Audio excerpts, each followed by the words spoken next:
La termodinámica se ocupa del estudio de las relaciones que se establecen entre el calor y el resto de las formas de energía. Tenemos tres leyes: la primera ley, segunda ley y la tercera ley. La primera ley se conoce popularmente como el principio de conservación de la energía y sostiene que si un sistema intercambia calor con otro, su propia energía interna también cambiará.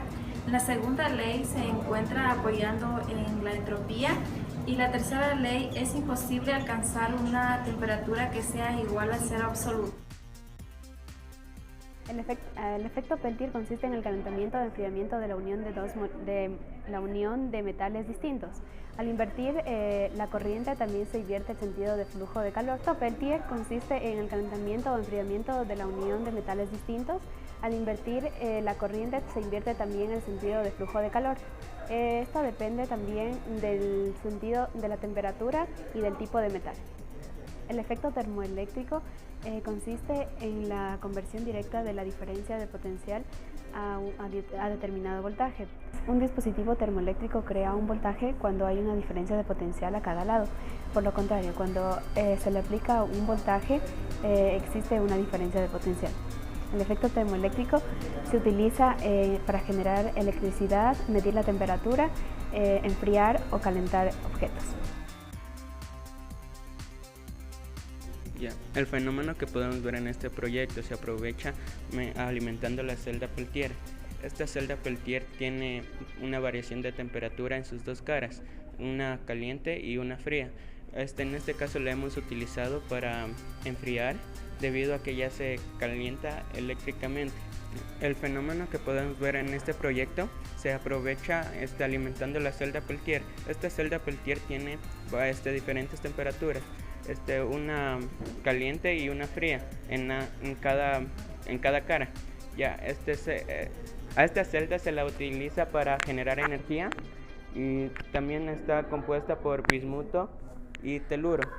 Bismuto en el semiconductor tipo P y teluro en la cara tipo N. Está compuesta eléctricamente en serie mediante conductores de cobre. El funcionamiento de las células Peltier. Tenemos que un dispositivo de refrigeración consiste en un condensador y un evaporador. El evaporador representa la zona más fría de las células Peltier.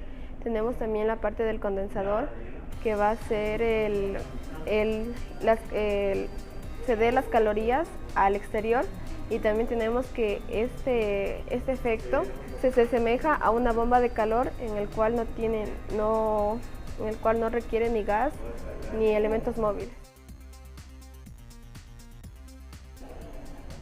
Aplicación de la termodinámica, como es de la primera ley de la termodinámica a nuestro proyecto. La primera ley de la termodinámica se basa en los balances de energía, que eso quiere decir que es la energía total de entrada menos la energía total de salida.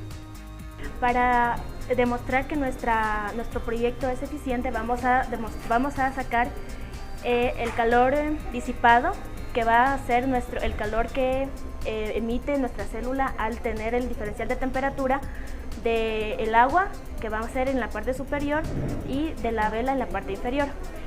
Para encontrar el calor disipado por nuestra célula, vamos a utilizar la fórmula de alfa, que es el coeficiente de Scheele, por la temperatura de la cara caliente, que va a ser la temperatura que la vela emite a la placa, y la intensidad que emite la placa al momento de tener el diferencial de temperatura.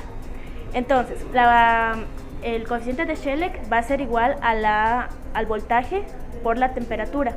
Entonces vamos a despejar de la primera fórmula el calor absorbido. Entonces vamos a tener que el calor absorbido va a ser igual al calor disipado menos el voltaje por la intensidad, con lo que tenemos un calor absorbido de 92.63 watts. Esto quiere decir que es el calor que la vela emite a nuestra placa para formar el diferencial de temperatura y poder generar la energía eléctrica que necesitamos.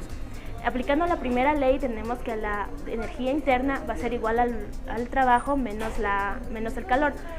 En nuestro caso, el calor disipado va a ser el trabajo, ya que es el calor, lo que emite es el trabajo que emite nuestra placa para poder mover el motor. El motor, que de nuestro caso es de 3 voltios. Entonces, la energía interna es igual al trabajo menos el calor, lo que nos da una energía interna en nuestra placa de 0.89 voltios.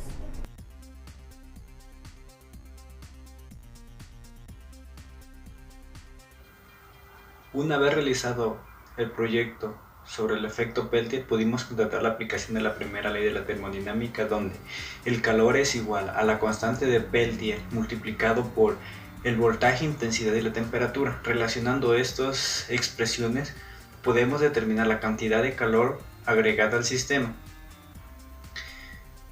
El voltaje está en relación a la variación de temperatura del lado frío y lado caliente, el cual aumentará o disminuirá conforme el diferencial de temperatura del lado frío y del lado caliente de la placa aumente.